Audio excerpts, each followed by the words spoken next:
সামনের বছর রাজ্যে বিধানসভা নির্বাচন। ইতিমধ্যেই ঘর গোছাতে শুরু করে দিয়েছে বিভিন্ন রাজনৈতিক দল। দক্ষিণ 24 পরগনার ভাঙড়ও প্রায় সময় খবরের শিরোনামে উঠে আসে। বিভিন্ন সময় সেখানে তৃণমূল এবং আইএসএফ এর মধ্যে জোট টক্কর দেখা দিয়েছে। এবার সেই ভাঙড়েই বড় খবর, শওকতের ভাঙড়ে দাপুটে তৃণমূল নেতার দাদা শাসক দল ছেড়ে যোগ দিলেন ভাইজান নওশাদ সিদ্দিকীর আইএসএফ দলে। যা নিয়ে শোরগোল পড়ে গিয়েছে ভাঙড়ের তৃণমূল শিবিরে। 26-এর ভোটের আগে এই ঘটনায় মুখ পুড়ল তৃণমূলের। শোরগোলের কারণ ভাঙড়ের দাপুটে তৃণমূল নেতা খৈরুল ইসলাম। তিনি ভাঙড় 2 নম্বর পঞ্চায়েত সমিতির ভূমির কর্মাধ্যক্ষ। ভাঙড়ের রাজনীতিতে প্রবল আরাবুল বিরোধী এবং শওকত মোল্লার অত্যন্ত ঘনিষ্ঠ বলে পরিচিত খৈরুল। আর এবার সেই খৈরুলের দাদা তৃণমূল শিবির ছেড়ে ভাঙড়ের বিধায়ক নওশাদ সিদ্দিকীর দল আইএসএফ এ নাম লিখিয়েছেন, যা ঘিরে ভাঙড়ের তৃণমূল শিবিরে শোরগোল পড়ে গিয়েছে।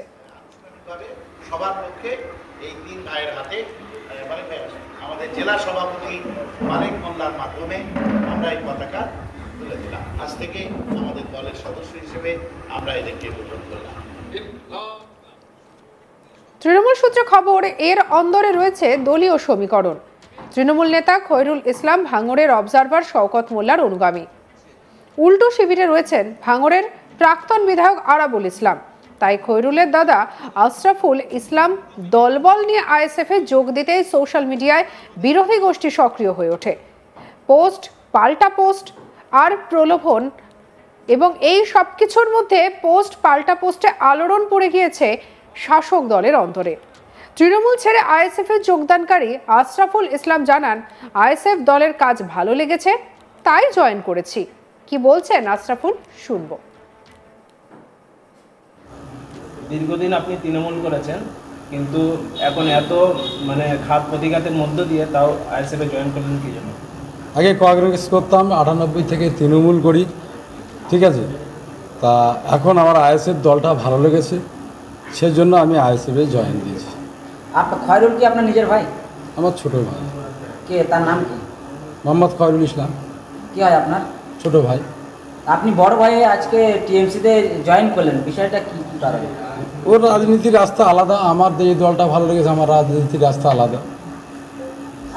আপনি কোন দল করতেন? এখন আইএসএফ করছি, আইএসএফ এ জয়েন দিচ্ছি। আজকে তৃণমূল কংগ্রেস করতাম। হঠাৎ করে আইএসএফ করার কারণটা কি? আমার ইচ্ছা হয়েছে, দল ভালো লেগেছে, দলের কাজ কারবার ভালো লেগেছে, এই জন্য এসেছি। পাল্টা মন্তব্য করেছেন ভাঙড় 2 নম্বর ব্লক বনভূমির তৃণমূলের কর্মাধ্যক্ষ তথা আইএসএফ যোগদানকারী আশরাফুল ইসলামের ভাই খৈরুল ইসলাম। কি বলেছেন, শুনবো। আমাদের বংশগত পরিচয় আপনি নেবেন, আমরা দলের গাদ্দার নই, এটা মাথায় রাখবেন। আর আমরা এক পা এদিকে এক পা ওদিকে রেখে রাজনীতি করি না। আমরা কংগ্রেস থেকে রাজনীতিটা করছি, তারপর টিএমসি রাজনীতি করছি। আমরা দলবিরোধী করিনি কোনো সময়। যিনি বলছেন বা পোস্ট করছেন, তাঁর বাবার বা তাঁরা 2021-এ কীভাবে গাদ্দারি করেছে দলের সাথে, মানুষকে বিভ্রান্ত করেছিলেন, তার ফলস্বরূপ নওশাদ সিদ্দিকী সাহেব জিতেছিলেন। কেন, কালুর বাবার ক্ষমতা ছিল না ওই আগড়া দলটি ভাঙড় থেকে জেতার, মানুষকে বিভ্রান্ত করে ফুরফুরার দোয়াই দিয়ে, বীরত্ব দোয়াই দিয়ে উনি জিতেছিলেন। মানুষ তার বিভ্রান্ত, মানুষের তার ভুল সব বুঝতে পেরে 21-23 সে রেজাল্টটা দেখিয়ে দিয়েছে। আর যিনি পোস্ট করছেন, তাঁর বাবা কি করছে তার কল রেকর্ডিং আছে। আব্দুল সামাদ ওনার সাথে কি কথোপকথন করেছেন সেটা আমরা ইলেকট্রিক মিডিয়ার মাধ্যমে দেখেছি। শুধু আমরা ভাঙড়বাসী দেখিনি, সারা রাজ্য, সারা ভারতবর্ষ, সারা বিশ্বের লোক দেখেছে। ওনার মুখে এইসব কথা মানায় না, ভূতের মুখে রাম না। আমরা কোনোদিনই দলের সাথে গাদ্দারি করি না।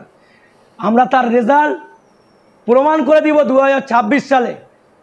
আমরা 24-এ লোকসভায় যেমন 42,500 ভোটে জিতেছি, 26-এ এমন ভোটে জেতাবো ভাঙড় থেকে, তারা যোগ্য জব আমরা দেখিয়ে দেবো। আমরা দলের গাদ্দার না বেঈমান, না উনি বেঈমান। আমরা ভোট প্রক্রিয়ার মাধ্যমে আমাদের দলকে শক্তিশালী করব, ভাঙড় টিএমসিকে তুলে দেব, দিদির হাতকে শক্ত করব, আমাদের যোগ্য সেনাপতির হাতকে শক্ত করব, এবং আমাদের দলের অবজারভার সাহেব, আমাদের মাননীয় মুখ্যমন্ত্রী এবং যোগ্য সেনাপতি অভিষেক বন্দ্যোপাধ্যায় যে দায়িত্ব দিয়েছে, সেই দায়িত্ব অক্ষরে অক্ষরে পালন করে এই শুধু ভগবানপুর অঞ্চল নয়, সারা ভাঙড় থেকে এত বড় লিড দেব, ওই দলের গাদ্দারদের মুখে ঝামা ঘষে দেব। এই নিয়ে সোশ্যাল মিডিয়ায় সুর চড়িয়েছেন ভাঙড় 2 নম্বর ব্লক জেলা পরিষদের সদস্য তথা আরাবুল পুত্র হাকিমুল ইসলামও। আর তৃণমূলের এই ভাঙন দেখে বিজেপি বেজায় খুশি হয়েছে। তাদের দাবি 26-এর বিধানসভার ভোটের পর বাংলায় তৃণমূল বলে কোনো দল ছিল কিনা মানুষ তা ভুলে যাবে। কি বলছেন সন্দীপ মৃধা, শুনবো।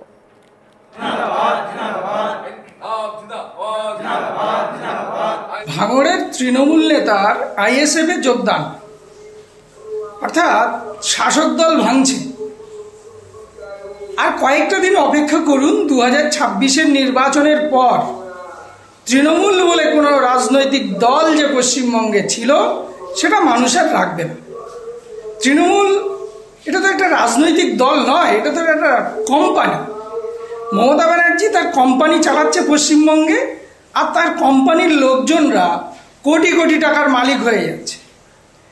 এই যিনি ভাঙড় থেকে তৃণমূলের দায়িত্ব নিয়েছিলেন এবং আইএসএফে যোগদান করলেন, তিনি হয়তো বুঝেছেন যে তৃণমূল দলে আর বিবেক বুদ্ধি নিয়ে থাকা যায় না। চুরি ধর্ষণ থেকে শুরু করে, চাকরি চুরি থেকে শুরু করে সবটাই করেছে তৃণমূল কংগ্রেস।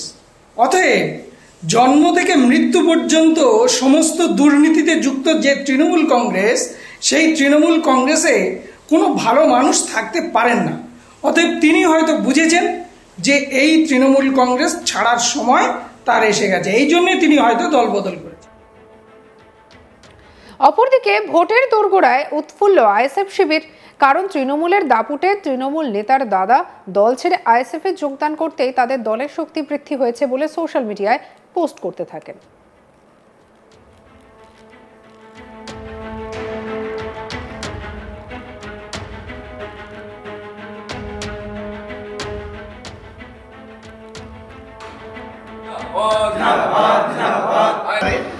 যে লোকসভা নির্বাচনের সময় থেকেই জানা গেছে 26-এর ভোটের আগে এই ঘটনায় মুখ পুড়েছে তৃণমূলের। শোরগোলের কারণ ভাঙড়ের দাপুটে তৃণমূল নেতা খয়রুল ইসলাম। তিনি ভাঙড় 2 নম্বর পঞ্চায়েত সমিতির ভূমির কর্মাধ্যক্ষ। ভাঙড়ের রাজনীতিতে প্রবল আরাবুল বিরোধী এবং শওকত মোল্লার অত্যন্ত ঘনিষ্ঠ বলে পরিচিত।